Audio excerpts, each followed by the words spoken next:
रचनात्मक शिक्षक मंडल उत्तराखंड द्वारा आज़ादी की 75वीं सालगिरह के मौके पर स्कूली बच्चों को आज़ादी के विभिन्न पहलुओं से अवगत कराया जा रहा है। 28 सितंबर शहीद आजम का जन्मदिन है, इसलिए इस सप्ताह हम उनके लिखे लेखों को आप तक पहुंचा रहे हैं। आज हम भगत सिंह का लिखा लेख सांप्रदायिक दंगे और उनका इलाज सुनते हैं। वाचन किया है रंगकर्मी प्रेम संगवारी ने। सांप्रदायिक दंगे और उनका इलाज। 1919 के जलियांवाला बाग हत्याकांड के बाद ब्रिटिश सरकार ने सांप्रदायिक दंगों का खूब प्रचार शुरू किया। इसके असर से 1924 में कोहाट में बहुत ही अमानवीय ढंग से हिंदू मुस्लिम दंगे हुए। इसके बाद राष्ट्रीय राजनीतिक चेतना में सांप्रदायिक दंगों पर लंबी बहस चली।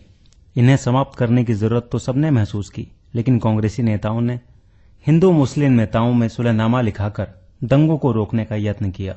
इस समस्या के निश्चित हल के लिए क्रांतिकारी आंदोलन ने अपने विचार प्रस्तुत किए। प्रस्तुत लेख जून 1928 में कीर्ति में छपा। ये लेख इस समस्या पर शहीद भगत सिंह और उनके साथियों के विचारों का सार है। भारतवर्ष की दशा इस समय बड़ी दयनीय है। एक धर्म के अनुयायी दूसरे धर्म के अनुयायियों के जानी दुश्मन हैं। अब तो एक धर्म का होना ही दूसरे धर्म का कट्टर शत्रु होना है। यदि इस बात का अभी यकीन ना हो तो लाहौर के ताजा दंगे ही देख लें। किस प्रकार मुसलमानों ने निर्दोष सिखों और हिंदुओं को मारा है और किस प्रकार सिखों ने भी वश चलते कोई कसर नहीं छोड़ी है। ये मारकाट इसलिए नहीं की गई कि फलां आदमी दोषी है, बल्कि इसलिए कि फलां आदमी हिंदू है या सिख है या मुसलमान है। बस किसी व्यक्ति का सिख या हिंदू होना मुसलमानों द्वारा मारे जाने के लिए काफी था, और इसी तरह किसी व्यक्ति का मुसलमान होना ही उसकी जान लेने के लिए पर्याप्त तर्क था। जब स्थिति ऐसी हो तो हिंदुस्तान का ईश्वर ही मालिक है। ऐसी स्थिति में हिंदुस्तान का भविष्य बहुत अंधकारमय नजर आता है। इन धर्मों ने हिंदुस्तान का बेड़ा गर्क कर दिया है, और अभी पता नहीं कि ये धार्मिक दंगे भारतवर्ष का पीछा कब छोड़ेंगे। इन दंगों ने संसार की नजरों में भारत को बदनाम कर दिया है, और हमने देखा है कि इस अंधविश्वास के बहाव में सभी बह जाते हैं। कोई विरला ही हिंदू मुसलमान या सिख होता है जो अपना दिमाग ठंडा रखता है। बाकी सब के सब धर्म के नामलेवा अपने नामलेवा धर्म के रौब को कायम रखने के लिए डंडे, लाठियां, तलवारें, छुरी हाथ में पकड़ लेते हैं और आपस में सर फोड़ फोड़ कर मर जाते हैं। बाकी कुछ तो फांसी चढ़ जाते हैं और कुछ जेलों में फेंक दिए जाते हैं। इतना रक्तपात होने पर इन धर्मजनों पर अंग्रेजी सरकार का डंडा बरसता है और फिर इनके दिमाग का कीड़ा ठिकाने आ जाता है। यहां तक देखा गया है इन दंगों के पीछे सांप्रदायिक नेताओं और अखबारों का हाथ है। इस समय हिंदुस्तान के नेताओं ने ऐसी लीद की है कि चुप ही भली। वही नेता जिन्होंने भारत को स्वतंत्र कराने का बीड़ा अपने सिरों पर उठाया हुआ था और जो समान राष्ट्रीयता और स्वराज्य का दम मारते नहीं थकते थे, वही नेता या तो अपना सिर छिपाए चुपचाप बैठे हैं या इसी धर्मांधता के बहाव में बहे चले जा रहे हैं। सिर छिपाकर बैठने वालों की संख्या भी क्या कम है, लेकिन ऐसे नेता जो सांप्रदायिक आंदोलन में जा मिले हैं, जमीन खोदने से सैकड़ों निकल आते हैं। जो नेता हृदय से सबका भला चाहते हैं, ऐसे बहुत ही कम हैं, और सांप्रदायिकता की ऐसी प्रबल बाढ़ आई हुई है कि वो भी इसे रोक नहीं पा रहे। ऐसा लग रहा है कि भारत में नेतृत्व का दिवाला पिट गया है। दूसरे सज्जन जो सांप्रदायिक दंगों को भड़काने में विशेष हिस्सा लेते रहे हैं, अखबार वाले हैं। पत्रकारिता का व्यवसाय जो कि किसी समय बहुत ऊंचा समझा जाता था, आज बहुत ही गंदा हो गया है। ये लोग एक दूसरे के विरुद्ध बड़े मोटे मोटे शीर्षक देकर लोगों की भावनाएं भड़काते हैं और परस्पर सिर फुटअव्वल करवाते हैं। एक दो जगह ही नहीं, कितनी ही जगहों पर इसलिए दंगे हुए कि स्थानीय अखबारों ने बड़े उत्तेजनापूर्ण लेख लिखे हैं। ऐसे लेखक बहुत कम हैं जिनका दिल व दिमाग ऐसे दिनों में भी शांत रहा हो। अखबारों का असली कर्तव्य शिक्षा देना, लोगों से संकीर्णता निकालना, सांप्रदायिक भावनाएं हटाना, परस्पर मेल मिलाप बढ़ाना और भारत की साझी राष्ट्रीयता बनाना था। लेकिन इन्होंने अपना मुख्य कर्तव्य अज्ञान फैलाना, संकीर्णता का प्रचार करना, सांप्रदायिक बनाना, लड़ाई झगड़े करवाना और भारत की साझी राष्ट्रीयता को नष्ट करना बना लिया है। यही कारण है कि भारतवर्ष की वर्तमान दशा पर विचार कर आंखों से रक्त के आंसू बहने लगते हैं और दिल में सवाल उठता है कि भारत का बनेगा क्या। जो लोग असहयोग के दिनों के जोश व उभार को जानते हैं, उन्हें यह स्थिति देख रोना आता है। कहां थे वो दिन कि स्वतंत्रता की झलक सामने दिखाई देती थी, और कहां आज का ये दिन कि स्वराज एक सपना मात्र बन गया है। बस यही तीसरा लाभ है जो इन दंगों से अत्याचारियों को मिला है, जिसके अस्तित्व को खतरा पैदा हो गया था कि आज गई कल गई। वही नौकरशाही आज अपनी जड़ें इतनी मजबूत कर चुकी है कि उसे हिलाना कोई मामूली काम नहीं है।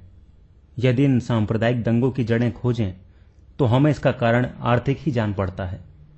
असहयोग के दिनों में नेताओं और पत्रकारों ने ढेरों कुर्बानियां दी, उनकी आर्थिक दशा बिगड़ गई थी।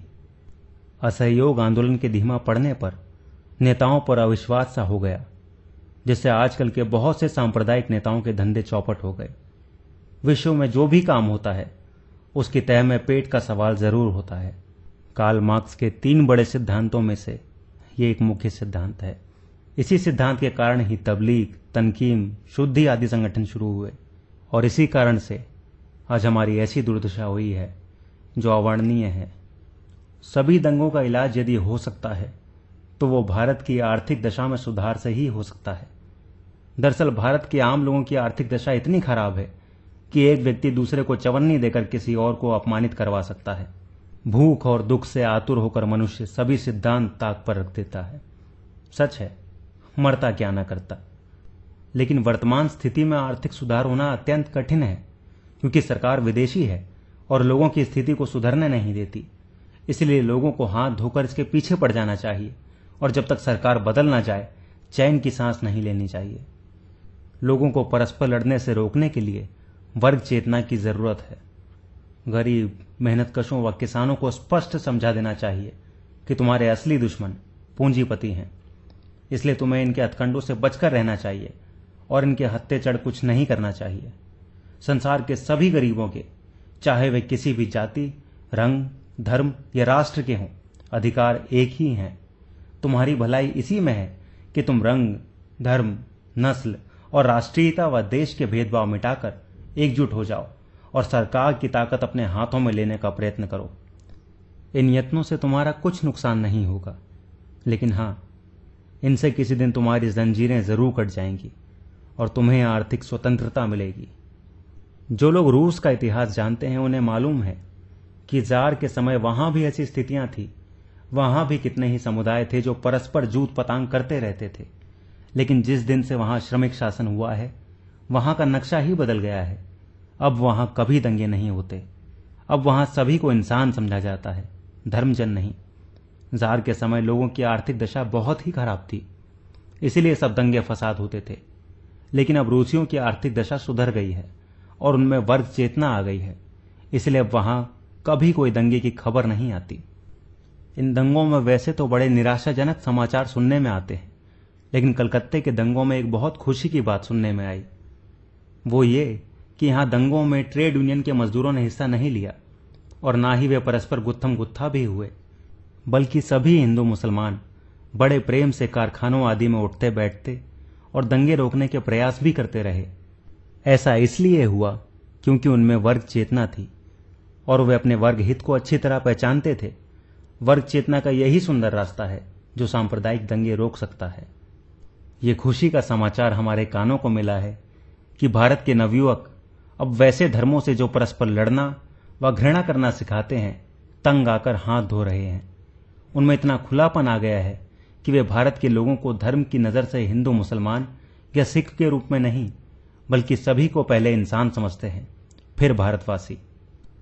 भारत के युवकों में इन विचारों के पैदा होने से पता चलता है कि भारत का भविष्य सुनहरा है। भारतवासियों को इन दंगों आदि को देखकर घबराना नहीं चाहिए। उन्हें प्रयत्न करना चाहिए कि ऐसा वातावरण ही ना बने और दंगे हो ही नहीं। 1914-15 के शहीदों ने धर्म को राजनीति से अलग कर दिया था। वे समझते थे कि धर्म व्यक्ति का व्यक्तिगत मामला है, इसमें दूसरे का कोई दखल नहीं है। ना ही इसे राजनीति में घुसाना चाहिए, क्योंकि ये सबको मिलकर एक जगह काम नहीं करने देता। इसीलिए गदर पार्टी जैसे आंदोलन एकजुट और एक जान रहे, जिसमें सिख बढ़ चढ़कर फांसियों पर चढ़े और हिंदू मुसलमान भी पीछे नहीं रहे।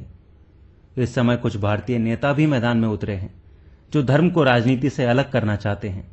झगड़ा मिटाने का ये भी एक सुंदर इलाज है और हम इसका समर्थन करते हैं।